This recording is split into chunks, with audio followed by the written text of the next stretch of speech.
추석을 일주일 앞둔 어느 날 신우에게서 연락이 왔습니다. 올케, 이번 추석엔 엄마를 보러 가려고 해. 그이는 바빠서 나만 갈 것 같아. 엄마 요즘 뭐 잘 드셔? 좀 챙겨가려고. 저는 형님에게 어머님이 요즘 잘 드시는 음식을 말씀드렸습니다. 전화를 끊고는 어안이 벙벙했어요. 형님이 명절에 온다니. 남편도 제 말을 듣고는 깜짝 놀랐습니다. 남들이 들으면 이상하다고 하겠지만 부잣집에 시집간 형님은 명절마다 시댁 눈치를 보느라 친정에 오지 못했어요. 어머님이 치매 진단을 받고 저희 집에서 요양한 뒤로도 마찬가지였습니다. 평일에 잠깐 들르는 게 전부였죠. 형님이 오신다니 어머님이 좋아하시겠네. 제 말에 남편도 고개를 끄덕였습니다. 어머님은 5년 전 치매 진단을 받고 최근엔 상태가 많이 안 좋아지셨어요. 가끔은 저를 형님으로 착각하고 왜 이렇게 오랜만에 왔냐며 서운함을 토로하시기도 했습니다. 그런 와중에 형님이 오신다니 어머님이 무척 기뻐하실 거라고 생각했어요. 추석 당일까지 조마조마했는데 정말 형님이 오셨습니다. 그것도 양손 가득 선물 보따리를 들고 말이죠. 생전 뭘 사들고 오시는 일이 없었는데 이번엔 어쩐 일인지 한우이의 전복에 과일 바구니까지 챙겨오셨어요. 그러더니 제 손을 꼭 잡고 고맙다는 인사까지 하셨습니다. 아, 내가 자주 찾아와야 하는데 올케가 늘 고생이 많아. 올케한테 항상 미안하고 고맙고 그래. 그래서 말인데 오늘은 내가 엄마 챙길 테니까 친정에 다녀와. 친정 부모님도 올케 보고 싶으실 텐데 어서 가봐. 갑작스런 제안에 저와 남편은 어리둥절했어요. 형님은 거듭 권유하셨고 저와 남편은 결국 외출 준비를 하게 됐습니다. 가방을 챙기고 신발을 신는데 거실에 우두커니 앉아 계시던 어머님이 황급히 현관으로 나오셨어요. 어디 가요? 가지 마세요. 시어머니는 가지 말라며 남편의 팔을 붙잡고 불안한 표정을 지으셨어요. 그 사이 형님이 다가와서 어머님의 손을 잡았습니다. 하지만 어머님은 형님을 물끄러미 쳐다보더니 누구시냐며 붙잡은 손을 빼버렸어요. 순간 형님의 얼굴이 굳었습니다. 그러다 이내 표정을 풀고는 시어머니의 손을 다시 잡았어요. 그 사이 저도 어머님을 안심시키기 위해 조심스럽게 말했습니다. 어머님, 저희 잠깐 다녀올게요. 금방 올게요. 하지만 시어머니는 불안한 듯 제 옷깃을 놓지 않으셨어요. 그 사이 형님이 시어머니를 안쪽으로 끌어당기며 저희에게 눈짓했어요. 저희는 그렇게 시어머니와 형님을 뒤로하고 현관문을 나섰습니다. 지하주차장으로 내려오면서도 어쩐지 마음이 무거웠어요. 남편 역시 무언가 마음에 걸렸는지 조심스레 입을 열었습니다. 여보, 엄마가 너무 걱정된다. 나도 어머니가 계속 신경 쓰이네. 오늘따라 제 옷자락을 붙잡고 놓지 않는 어머님의 모습이 계속 눈에 아른거렸어요. 결국 저는 친정에 다시 전화를 걸었습니다. 남편은 차를 돌리며 거듭 저에게 미안하다고 사과했어요. 집이 가까워질수록 왠지 모를 불안감에 가슴이 두근거렸습니다. 어머님 상태가 간혹 안 좋아질 때가 있는데 형님이 곤란을 겪고 있는 건 아닐지 마음이 불편했어요. 남편 역시 초조한 표정으로 입을 굳게 다물고 있었습니다. 그때까지만 해도 몰랐습니다. 설마 그런 충격적인 장면을 마주하리라고는 정말 꿈에도 몰랐어요. 이 이야기를 시작하려면 먼저 남편 가족에 대해 말씀드려야 할 것 같습니다. 저는 외동딸로 자랐어요. 반면 남편에게는 누나가 한 명 있었습니다. 처음 남편 가족을 만났을 때 어머님은 형님 이야기를 참 많이 하셨어요. 우리 지연이가 어릴 때부터 아주 영특했어. 학원 한 번 안 다녔는데 서울 명문대에 턱하니 들어갔고 지금은 내노라 하는 외국계 대기업에서 일하고 있단다. 그 이야기를 들으면서 저 역시 형님이 참 대단하다고 생각했어요. 남편이나 저는 그냥 평범한 직장인이었거든요. 학벌도 직장도 특별할 것 없이 무난하고 평범했습니다. 반면 형님은 어릴 때부터 남달랐다고 해요. 타고난 머리도 있었지만 엄청난 노력파였다고 합니다. 실은 내가 중학생 때 갑자기 아버지가 사고로 돌아가셨거든. 그래서 집안 사정이 어려워졌어. 평생 가정주부로 살아온 어머님이 갑작스레 생계를 책임지게 됐으니 여러모로 막막한 상황이었다고 해요. 당시 형님은 수험생이었는데 학원비 같은 건 꿈도 못 꾸는 상황이었죠. 그 와중에 형님은 장학금을 받고 대학에 들어가기 위해 악착같이 공부했다고 합니다.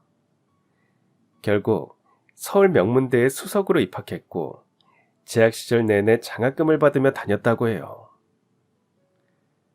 우리 누나 진짜 악착같이 살았어.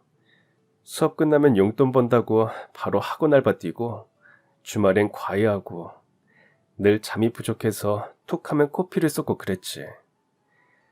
엄마가 그런 누나 보면서 남몰래 많이 우셨어. 딸이 저렇게 고생하는데 엄마로서 뭘 해주는 게 없다고. 그렇게 피나는 노력을 한 끝에 형님은 좋은 성적으로 대학을 졸업하고 곧바로 외국계 대기업에 취직했다고 합니다. 어머님은 그런 형님을 정말 자랑스러워 하셨어요. 그러던 어느 날 시누이가 결혼정보업체에 등록했다는 소식을 들었습니다. 나 이제 편하게 살고 싶어. 그래서 경제적으로 여유 있는 사람 만날 거야. 남편에게 이렇게 말했다고 합니다. 그리고 얼마 지나지 않아 형님은 정말 부잣집 남자를 만났어요. 대대로 사업을 하는 집안이라 경제적으로 정말 여유로운 집안이었죠. 시누이는 그 남자와 결혼하기로 했고 곧 결혼 준비가 시작됐습니다. 그런데 문제는 거기서부터 시작됐어요. 상대 집안이 워낙 부유하다 보니 어머님께서 수준을 맞춰야 한다는 생각에 무리하게 혼수를 준비한 겁니다. 최신형 가전제품부터 고가의 침대와 소파, 식탁 같은 가구들까지 당시 유행하던 혼수 품목들을 최대한 갖추려고 노력하셨어요. 예물도 상대 집안에 밀리지 않게 준비하셨다고 합니다. 딸이 명문대까지 갔지만 등록금도 제대로 못 내준 미안함에 더욱 무리하셨던 것 같아요. 그때 아버지가 남긴 돈을 거의 다 쓰신 것 같아 나도 나중에 알았어. 어머님은 아버님이 남기고 간 보험금과 퇴직금 중 상당 부분을 형님의 혼수에 쏟아부었습니다. 딸이 부잣집에 가서 무시당할까봐 여러모로 무리를 하신 거죠. 그 결과 몇 년 후 남편과 제가 결혼할 때는 시댁에서 거의 지원을 못 해주셨습니다. 신혼집 전세금도 남편과 제가 모은 돈에 대출을 받아 마련했죠. 어머님은 이 점을 내내 미안하게 생각하셨어요. 그 후 저와 남편은 시댁 근처에 신혼집을 구했습니다. 저희 부모님은 두 분이 함께 계시고 근처에 친지분들이 많이 계셔서 걱정이 없었어요. 반면 시어머니는 혼자 사셨고 근처에 챙겨줄 사람도 많지 않았습니다. 형님은 부잣집에 시집간 후로 왕래가 뜸해졌어요. 아야, 딸은 시집가면 남이 된다더니 정말 그런가 봐. 어머님은 남편에게 자주 서운함을 토로하셨습니다. 그러고는 명절이 오기만을 손꼽아 기다리셨어요. 하지만 형님은 명절에도 친정에 오지 못했습니다. 그리고 다음의 명절에도 형님은 오지 못했습니다. 전화도 점차 뜸해졌어요. 그렇게 시간이 지나면서 어머님의 태도도 조금씩 변했습니다. 시집간 딸이 시댁 눈치 봐야지 어쩌겠니. 그래도 좋은 집에 시집가서 잘 사니까 그걸로 위안을 삼아야지. 그렇게 스스로를 위로하시면서 형님에 대한 기대 수준을 낮추셨어요. 저는 이 모든 과정을 며느리 입장에서 지켜봤습니다. 형님에 대한 어머님의 기대와 실망, 그리고 체념의 과정을요. 명절 때마다 형님 자리는 비어 있었고, 어머님은 우리 딸 잘 지내고 있겠지라며 혼잣말을 중얼거리시곤 했습니다. 남편도 형님과 연락이 뜸해지면서 점점 멀어지는 것 같았어요. 그 모습을 지켜보면서 부잣집에 시집가는 게 꼭 좋은 일만은 아니구나 속으로 생각했습니다. 시댁 눈치를 보느라 명절 때도 친정에 오지 못하다니 형님도 참 안 됐다 싶었어요. 남편은 형님의 빈자리를 채우기 위해 부단히 노력했습니다. 저 역시 어머님을 살뜰히 챙기려고 노력했어요. 그럴 때마다 어머님은 저에게 늘 고마움을 표현하셨습니다. 아유, 고맙다. 이렇게 딸 같은 며느리를 얻게 되다니. 내가 말년복이 좋은 모양이야. 그리고 사돈어른 사부인 섭섭하지 않게 잘 챙겨드려라. 자주 가서 얼굴 뵙고, 알았지? 형님이 좀처럼 친정에 못 오니 행여 저도 그럴까봐 걱정하시고, 명절이 되면 얼른 친정에 가보라고 권하셨어요. 그렇게 늘 저를 배려하고 챙겨주시니 저도 더 잘하게 됐습니다. 남편 역시 저희 집에 참 잘했어요. 그 사이 저는 아이를 가졌고 따스한 봄날에 아들을 출산했습니다. 양가에 경사가 따로 없었죠. 저희 부모님이나 어머님이나 손주 보는 낙으로 하루하루를 살고 계셨습니다. 하지만 행복은 그리 오래가지 않았습니다. 친정에 청천벽력 같은 소식이 날아들었기 때문이죠. 아유, 수진아. 아빠가 얼마 전에 병원에서 건강검진을 받았는데 대장에서 뭔가 발견됐대. 그 소리를 듣고 가슴이 철렁 내려앉았습니다. 설마 하는 불길한 예감이 들었죠.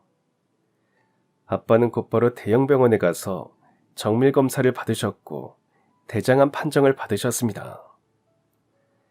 날벼락 같은 소식에 친정은 초상집 분위기가 되었습니다. 그나마 다행인 건 말기가 아니라는 점이었어요.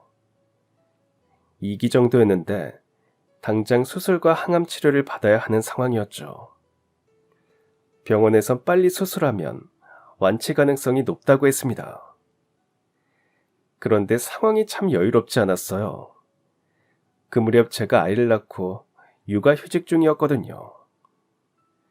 육아휴직 급여는 받고 있었지만 원래 받는 돈에 비하면 턱없이 부족했어요. 게다가 저는 외동딸이었습니다. 형제자매가 있다면 경제적 부담을 나눌 수 있었을 텐데 아빠 병원비에 생활비까지 저 혼자 모든 걸 감당해야 하는 상황이었죠.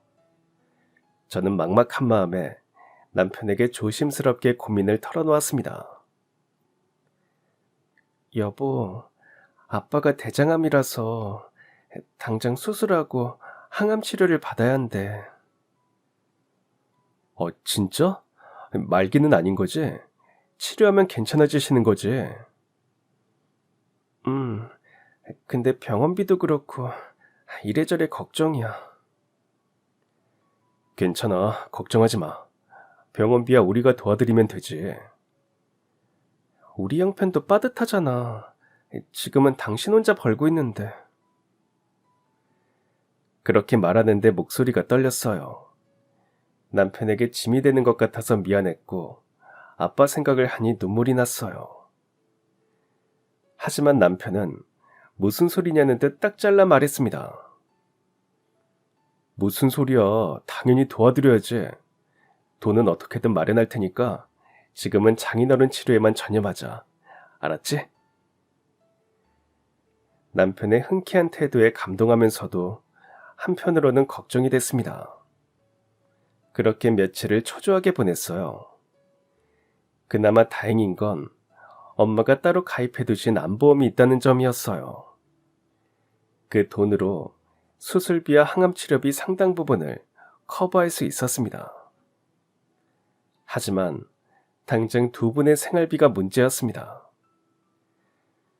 아빠가 택시기사 일을 하면서 생활비를 벌고 계셨는데 수술하고 항암치료를 받으면 그동안은 일을 할 수 없었어요. 엄마 역시 아빠를 간병해야 하니 일을 구할 수 없었고요.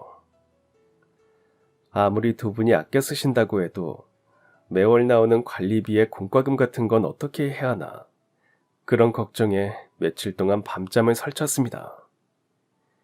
그런데 남편이 먼저 아빠에게 전화해서 그 이야기를 꺼냈어요. 먼저 아빠의 안부를 물은 남편은 이후 조심스럽게 생활비 이야기를 꺼냈습니다. 장인어른, 많진 않더라도 매달 생활비를 조금씩 보내드리려고 합니다. 아유, 아니다, 아니야. 너희 애도 있는데 그럴 것 없다. 괜찮아. 모아놓은 돈이 있어. 그건 두 분 노후를 대비해서 모아둔 돈이잖아요. 제가 능력이 있으면 많이 드릴 텐데 조금밖에 도와드리지 못해 죄송할 따름이죠. 결국 부모님은 남편의 권유를 받아들이셨습니다. 저는 남편에게 고마운 마음을 전했어요. 그러자 남편은 제 어깨를 토닥이며 이렇게 말했습니다. 결혼하면 장인어른 장모님도 내 부모나 마찬가지잖아. 더 도와드리지 못해 죄송할 따름이지. 사위가 아들이라는데 이번에 아들 노릇 제대로 해봐야지. 남편은 그 후 주말 근무를 자청했습니다. 주말에 일을 하면 특근 수당이 나왔거든요. 그럼 당신은 언제 쉬어? 평일에도 일하고 주말에도 일하면 쉬는 날이 없잖아. 괜찮아. 틈틈이 쉬면 돼. 주말 특근비는 따로 모아서 장인어른 장모님께 보내드리자. 그 후 남편은 그 말대로 주말 특근비를 오롯이 친정 부모님께 보내드렸습니다. 많은 금액은 아니었지만 그래도 매달 일정 금액이 들어오니 부모님이 생활하시는데 큰 도움이 됐어요. 그 사이 남편은 쉬지 않고 일했습니다. 퇴근하고 돌아오면 피곤한 기색이 역력했지만 불평 한마디 없었어요. 그런 남편을 조금이나마 돕기 위해 저 역시 집안일에 더욱 신경 썼습니다. 남편이 퇴근하고 오면 조금이라도 쉴 수 있도록 최대한 배려했어요. 그렇게 온 가족이 힘쓴 덕분에 아빠의 수술은 성공적으로 끝났고 항암 치료 역시 순조롭게 진행됐습니다. 항암 치료는 힘들었지만 다행히 아빠가 잘 이겨내셨어요. 엄마는 집과 병원을 오가면서 간병을 하셨고 저도 틈틈이 병원에 갔습니다. 남편도 주말에 일이 끝나면 시간을 내서 병문안을 왔어요. 그런 남편의 손을 붙잡고 아빠는 늘 고마움을 표현하셨습니다. 아빠는 항암 치료를 마치고 어느덧 정기검진만 받으면 되는 상태까지 호전됐어요. 의사 선생님도 잘 회복하셨다고 말씀하셨죠. 아빠는 집에서 좀 더 요양하신 후 다시 택시 운전을 시작하셨습니다. 처음에는 무리하지 않고 조금씩만 일하셨어요. 점차 일상으로 돌아가는 아빠를 보면서 저와 남편 역시 안도했습니다. 고마워. 당신 덕분에 아빠가 암을 잘 이겨내신 것 같아. 온 가족이 힘쓴 덕분이지. 그리고 장인어른은 강하시잖아. 금방 털어내실 줄 알았어. 부모님은 그런 남편에게 정말 고마워하셨습니다. 특히 아빠가 남편을 보는 눈이 달라지셨어요. 요즘 세상에 우리 사이 같은 사람이 없지. 내가 정말 복이 많아. 김서방이 도와준 덕분에 연금도 안 깨고 집도 안 팔고 그렇게 고비를 잘 넘길 수 있었어. 정말 고맙다. 저 역시 이번 일을 겪으면서 많은 생각을 했어요. 무엇보다 남편이 우리 부모님께 이렇게 잘해줬으니 저도 시어머니께 좀 더 잘해드려야겠다고 다짐했습니다. 그래서 시댁을 더 자주 찾아갔어요. 어머님은 제가 자주 오니 형님이 하나서 생긴 헛헛한 마음이 많이 채워졌다며 진심으로 고마워하셨습니다. 어머님과 자주 시간을 보내다 보니 아이도 친할머니를 잘 따랐습니다. 그래서인지 가끔은 어머님이 아이를 봐주시겠다며 저에게 자유시간을 주시기도 했어요. 관계는 상대적인 거라고 남편이 저희 부모님께 잘하니 저도 어머님께 더 잘하게 되고 어머님도 그만큼 저를 챙기고 배려하셨어요. 그렇게 양가와 돈독한 관계를 유지하며 하루하루를 평온하게 보냈습니다. 그러다 보니 시간이 훌쩍 흘렀어요. 어느덧 아이가 세 돌이 지나고 어린이집을 다니기 시작했죠. 그때부터 저도 슬슬 복직 준비를 시작했습니다. 이 모든 게 어머님의 배려 덕분이었어요. 준우는 걱정하지 마라. 하원은 내가 책임질 테니까 마음 놓고 복직해. 등원은 제가 맡아서 할 수 있었지만 하원 후 제가 퇴근할 때까지 시간이 애매하게 떴어요. 다행히 그 시간 동안 어머님이 아이를 돌봐주기로 하셨습니다. 요즘은 친정엄마 도움받기도 쉽지 않다는데 어머님께서 선뜻 그렇게 말씀해 주시니 너무 감사했죠. 그래서 걱정 없이 복직 준비를 할 수 있었어요. 다만 한 가지 걸리는 게 있었습니다. 그 무렵 어머님이 자꾸 같은 얘기를 반복하셨거든요. 아침에 한 말씀을 저녁에 또 하시고 가끔은 어제 있었던 일도 기억을 잘 못하셨습니다. 처음엔 나이가 있으시니까 그럴 수 있다고 생각했어요. 그러다 하루는 일이 생겼습니다. 점심을 먹고 치우는 와중에 어머님께 전화가 걸려왔어요. 잠깐 외출을 나왔다 돌아가시려는데 집에 가는 버스 번호가 생각나지 않는다고 하셨어요. 저는 얼른 번호를 불러드렸습니다. 그러곤 어머님은 대수롭지 않게 전화를 끊으셨어요. 하지만 저는 가슴이 철렁했습니다. 뭔가 이상했거든요. 아무래도 단순한 건망증이 아닌 것 같았습니다. 그날 저녁 남편에게 낮에 있었던 일을 얘기했어요. 어머님이 자꾸 같은 얘기를 반복하시고 어제 일은 가끔은 기억을 못하셔.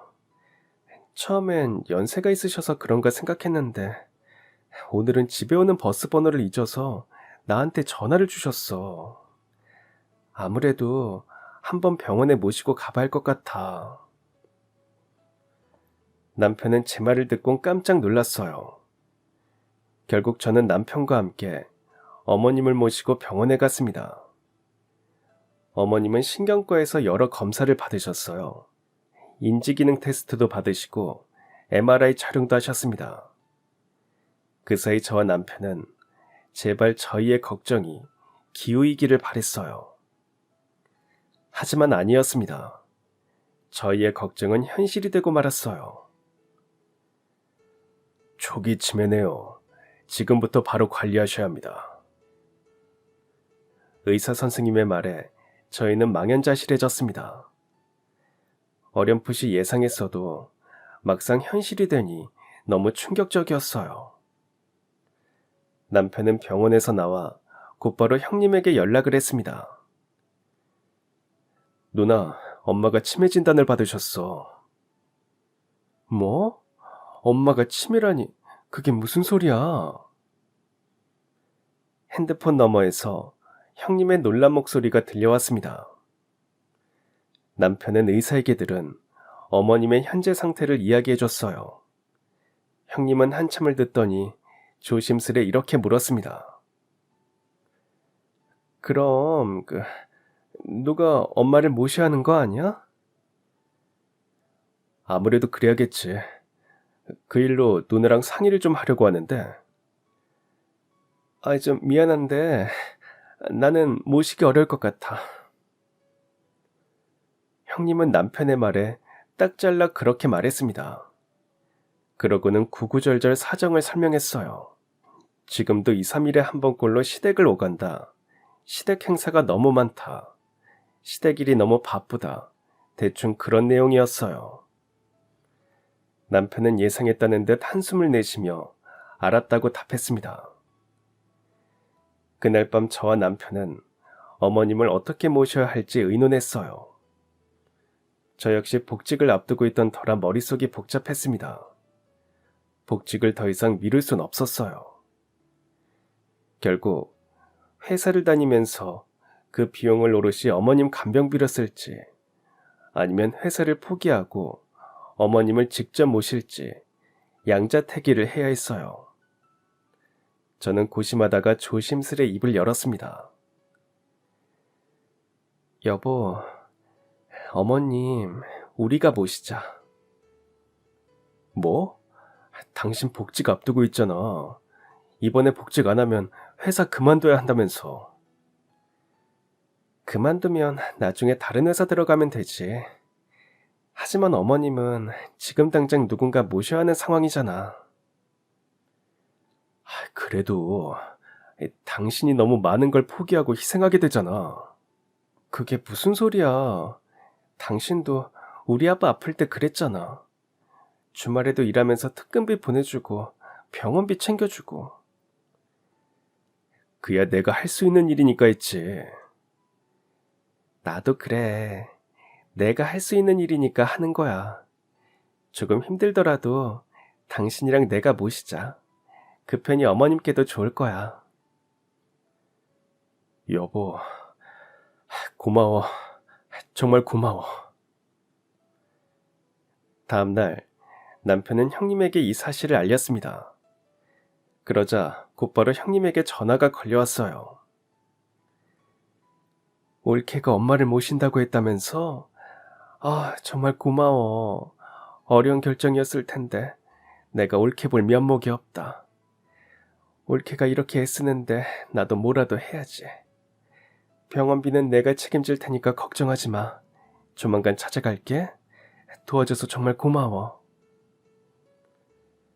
형님은 그렇게 거듭 감사 인사를 하고 전화를 끊었어요. 며칠 후 저희는 어머님을 집으로 모셨습니다. 어머님이 살던 집은 일단 전세로 내놓기로 했어요. 어머님은 아들 집에 얹혀 살게 됐다는 사실에 너무도 미안해하셨습니다. 아유, 미안하다. 이렇게 얹혀 살게 되다니. 내가 너희한테 큰 폐를 끼치는구나. 아니에요. 어머님도 제가 아이 낳고 육아를 힘들어할 때 많이 도와주셨잖아요. 가족이 서로 돕는 게 당연한 거죠. 편하게 지내세요. 어머님이 편하셔야 저도 편해요. 그렇게 저와 남편, 아이와 어머님이 함께하는 삶이 시작됐어요. 처음엔 어색했지만 식구 모두 금방 적응하게 됐습니다. 어머님은 상태가 더 나빠지지 않도록 최선을 다하셨어요. 산책도 열심히 다니셨고 밤엔 꼭 자기 전에 아이에게 책을 읽어주셨습니다. 책 읽는 게 치매 예방에 좋대. 이렇게 우리 손주한테 책을 읽어주니 좋구나.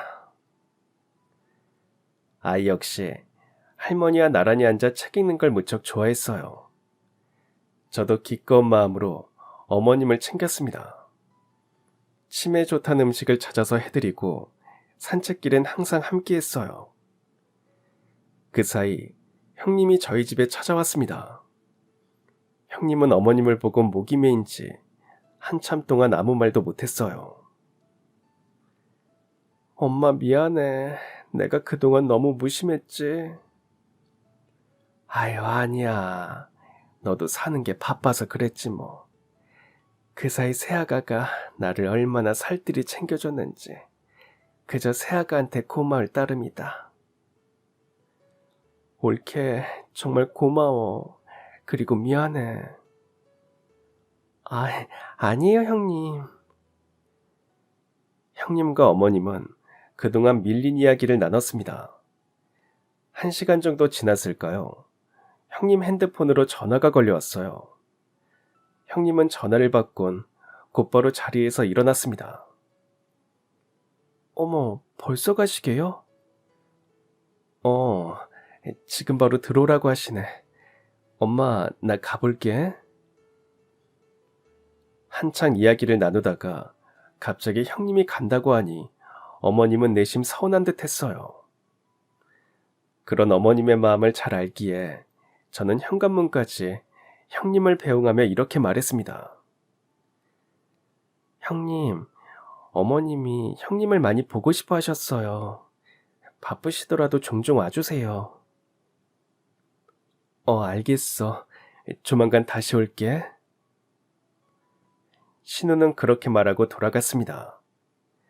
하지만 병원비에 대한 얘기는 따로 하지 않았어요. 그 후 남편에게도 별다른 말이 없었습니다.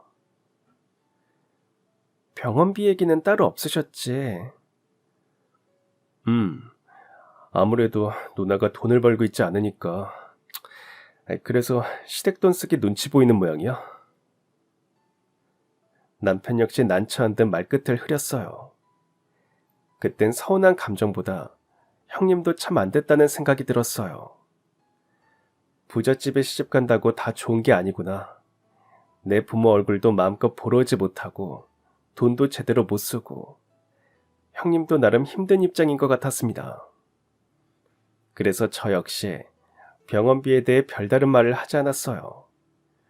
언젠가 챙겨주면 그때 감사히 받자. 그렇게만 생각하고 말았습니다.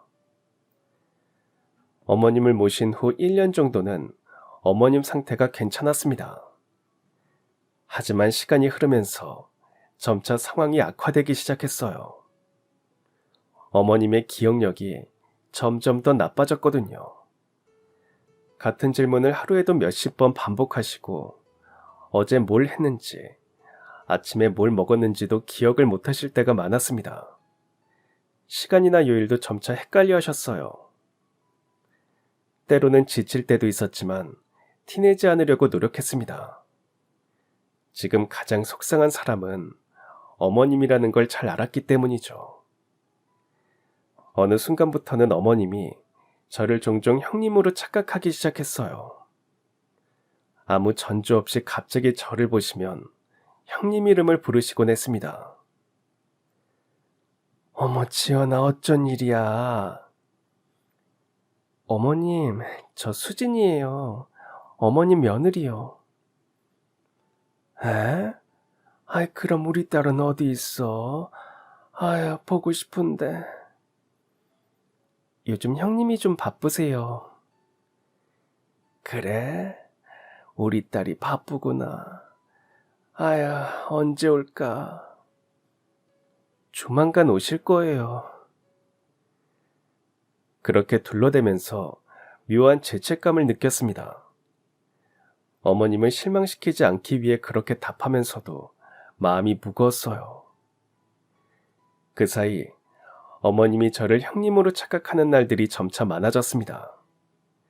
그 모습을 계속 지켜보다 마음이 아파서 결국은 참지 못하고 형님에게 전화를 드렸습니다. 형님, 어머님이 형님을 많이 보고 싶어 하세요. 혹시 시간 되실 때 한번 와주세요. 빠를수록 좋고요. 알았어. 조만간 갈게. 그렇게 통화를 마치고 어머님께도 말씀드렸습니다. 어머님, 형님이 조만간 온대요. 아유, 정말? 우리 딸이 온대? 네, 조만간 온대요. 어머님은 그날부터 형님이 오기를 기다리셨어요. 아침에 눈을 뜨면 현관 앞을 기웃거리며 오늘은 올까 하며 혼잣말을 중얼거리셨습니다. 하지만 일주일이 지나고 2주일이 지나도 형님은 오지 않았어요. 저는 결국 다시 형님에게 연락을 드렸습니다. 형님, 많이 바쁘세요? 아유, 미안해, 올케. 요즘 시댁에 일이 워낙 많아서 이번 달 안엔 꼭 갈게. 그렇게 미루고 미루다 한 달쯤 지나서 드디어 형님이 집으로 왔어요. 형님의 얼굴을 보자마자 어머님의 얼굴에 미소가 번졌습니다. 하지만 형님은 1시간도 채 앉아있지 않았습니다. 형님이 자리에서 일어나니 어머님이 아쉬운 얼굴로 따라서 일어났어요. 어머님의 풀죽은 모습을 보고 있자니 마음이 무거웠어요. 그렇게 형님은 제가 전화를 해야 마지못해 와선 1시간도 안 돼서 자리에서 일어나곤 했습니다. 매번 기대하며 기다리던 어머님은 형님이 그렇게 가면 한참 동안 방 안에 들어가서 나오지 않으셨어요. 그런 어머니 모습이 안쓰러워서 하루는 형님에게 조심스레 물었습니다. 형님, 시댁일이 많이 바쁜 거예요? 그것도 그런데 실은 엄마 그런 모습을 보는 게 너무 마음이 아파. 그래서 오래 못 있겠어. 그 말을 들으면서 솔직히 좀 너무하다는 생각이 들었어요. 엄마가 자기 딸을 저렇게 보고 싶어 하는데 아픈 엄마를 위해 조금 더 있을 수는 없나 그런 생각이 들었거든요. 지금 가장 아프고 힘든 건 어머님일 텐데 말이죠. 그런 서운함이 제 마음속에 생기기 시작했어요. 하지만 겉으로 표현하진 않았습니다. 대신 어머님을 더욱 잘 돌보려고 노력했어요. 시간이 지나면서 어머님도 변하셨습니다. 점차 형님에 대한 질문이 줄어들더니 어느 순간부터는 더 이상 형님을 찾지 않으셨어요. 그 대신 저를 많이 찾고 의지하셨습니다. 가끔은 어머님의 낡은 소품을 조심스레 저에게 건네주기도 하셨어요.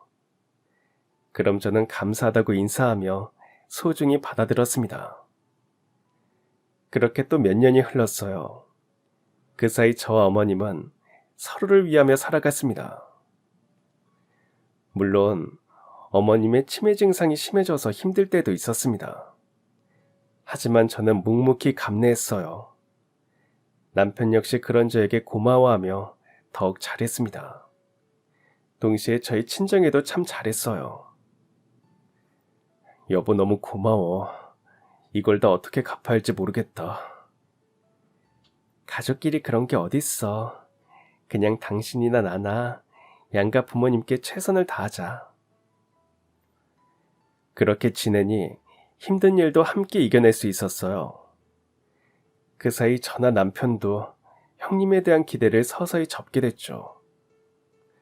그러던 차에 갑자기 형님으로부터 연락이 온 겁니다. 올케, 이번 추석엔 엄마 뵈러 가려고 해.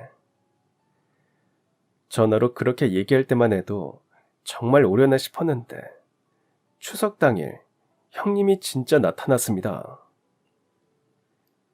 오늘은 내가 엄마 챙길 테니까 친정 다녀와. 그러곤 선뜻 이렇게 말씀하셨어요. 저와 남편은 형님의 권유에 집을 나섰어요. 하지만 내내 불안했습니다. 어머님이 형님을 기억하지 못하고 계속 저와 남편만 찾았기 때문이죠. 남편 역시 그런 어머님의 모습을 마음에 걸려있고 저희는 결국 차를 돌리게 되었어요. 그리고 현관문 앞에 도착했을 때 안에서 들려오는 고성에 남편이나 저나 화들짝 놀랐어요. 남편은 서둘러 문을 열었습니다. 순간 눈앞에 펼쳐진 장면은 악몽 같았어요. 마치 도둑이라도 든 듯 난장판이 된 집 안에서 어머님과 형님이 실랑이를 벌이고 있었거든요. 서랍은 죄다 열려있고 바닥엔 온갖 집기류들이 흩어져 있었습니다. 저희가 갑자기 들이닥치자 형님이나 어머님이나 놀라서 그 자리에서 멈춰섰어요. 그 사이 어머님은 얼른 제 뒤로 와서 숨으셨습니다. 그러더니 벌벌 떨면서 알 수 없는 말을 중얼거리셨어요. 아유, 인감도장 없어요. 인감도장 없어요. 이게 대체 무슨 말인가 싶어 어리둥절해 있는데 그 사이 남편이 바닥에 떨어진 종이를 주워들었어요. 종이를 훑어본 남편은 경악했습니다. 아니, 이게 대체 뭐야? 남편의 놀라는 소리에 저 역시 종이를 확인했어요. 그건 부동산 매매 위임장이었습니다. 어머님 명의로 된 아파트를 매매하려는 서류였죠. 남편은 서류를 확인하고는 날카로운 목소리로 물었습니다. 누나, 이게 대체 뭐야? 뭘 하려던 거야? 남편의 날선 물음에 형님은 멈칫했어요. 그러다 자포자기한 듯 진실을 털어놓았습니다. 급하게 돈이 필요해서 그래. 어차피 엄마는 네가 모시고 살고 있잖아. 그럼 나한테 먼저 상의했어야지. 나랑 집사람 자리 비운 사이에 아픈 엄마를 두고 대체 뭐 하는 짓이야? 상황이 워낙 급해서 그랬어. 어차피 엄마 돌아가시면 너랑 나랑 받을 돈이잖아. 뭐? 지금 그게 할 소리야? 엄마 아직 멀쩡히 살아계셔. 그렇다고 다시 그 집으로 돌아가진 않으실 거 아니야. 일단 팔고 나서 얘기하자. 시댁이 그렇게 잘 사는데 왜 여기 와서 그래? 뭐가 그렇게 급한 거냐고.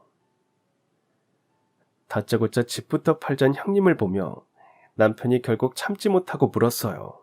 그러자 형님 입에서 뜻밖의 이야기가 나왔습니다. 지금 시댁 상황이 좀 어려워. 사업이 안 풀려서 급하게 돈이 필요해. 그 이야기를 들으니 비로소 상황을 이해할 수 있었어요. 신혼의 시댁 사업이 기울면서 신혼 남편까지 경제적 어려움에 빠진 듯 했습니다. 하지만 아무리 그래도 이건 아니지 싶었어요.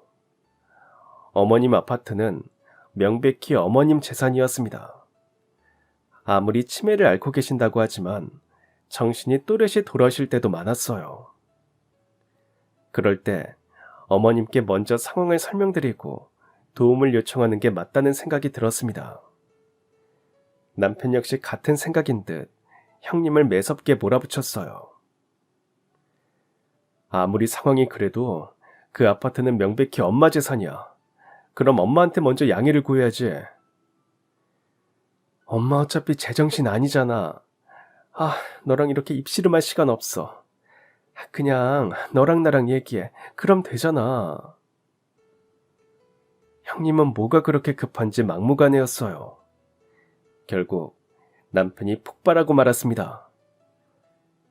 뭐라고? 말 함부로 하지 마. 난 어머니 동의 없이 그 아파트 처분할 생각 없어. 그러니까 엄마 괜찮으실 때 그때 찾아와서 정중하게 부탁해. 그리고 당장 나가. 지금은 더 얘기하고 싶지 않으니까. 남편은 단호하게 말하고 형님을 집 밖으로 내쫓았습니다. 저는 이 일로 신우를 다시 보게 됐어요. 평소 우아하고 고상해 보이던 사람의 반전 면모를 목격한 듯 했죠. 치매로 고생하는 엄마를 속이고 마지막 남은 재산까지 팔아치우려 하다니 사람이 어떻게 그럴 수 있나 싶었어요. 어머님, 괜찮으세요? 많이 놀라셨죠? 형님이 나가고 저는 시어머니를 살폈습니다. 어머님은 여전히 바르르 떨고 계셨어요. 저는 그런 어머님의 어깨를 조심스레 감싸 안았습니다. 어머님 괜찮아요. 이제 다 끝났어요.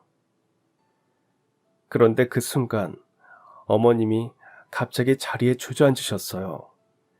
그러더니 오열하기 시작하셨습니다. 남편 역시 갑작스런 어머님의 오열에 깜짝 놀랐어요. 그 사이 어머님의 입에서 가느다란 탄식이 터져 나왔습니다. 아이고 우리 딸이 어떻게 나한테 이러니? 그러더니 더는 말을 잇지 못하셨어요. 그 순간 저와 남편은 깨달았습니다. 어느 순간부터 어머님의 정신이 돌아와 있었던 거예요. 형님이 쏟아낸 말들, 그 끔찍한 계획을 모두 들으신 겁니다. 그 사이 남편이 시어머니 옆에 앉아서 어깨를 감싸 안았습니다. 어머님은 비통한 목소리로 이렇게 말씀하셨어요.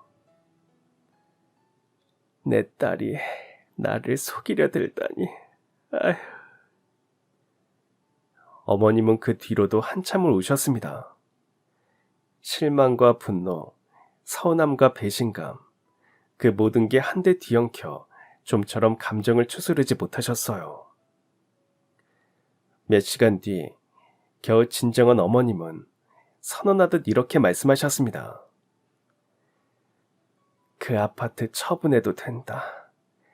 하지만 그 전에 명의부터 옮기자. 그러더니 어머님은 아파트를 남편 명의로 옮기겠다고 말씀하셨어요. 네가 갖고 있다가 필요할 때 언제든 처분해서 써라. 지연이는 결혼할 때 혼수로 해줄 만큼 해줬다. 이제 더는 없어.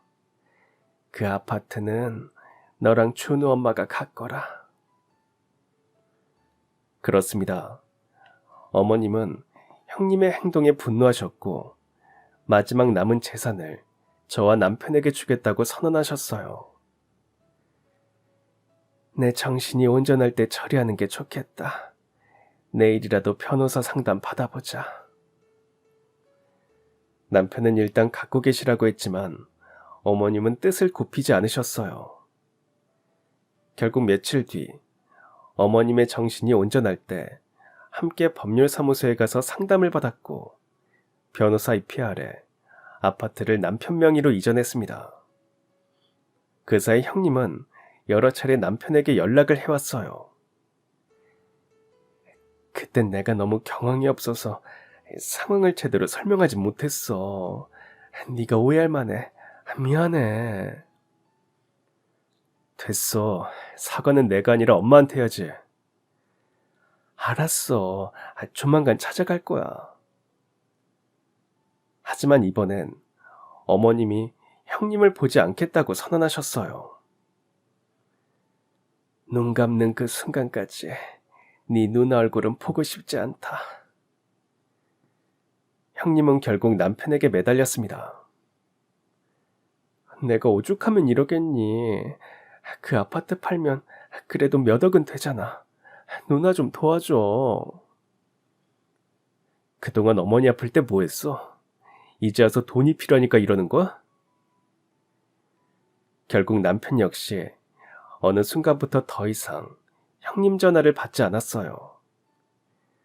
어머님은 그 사건 이후 빠르게 상태가 안 좋아지셨습니다.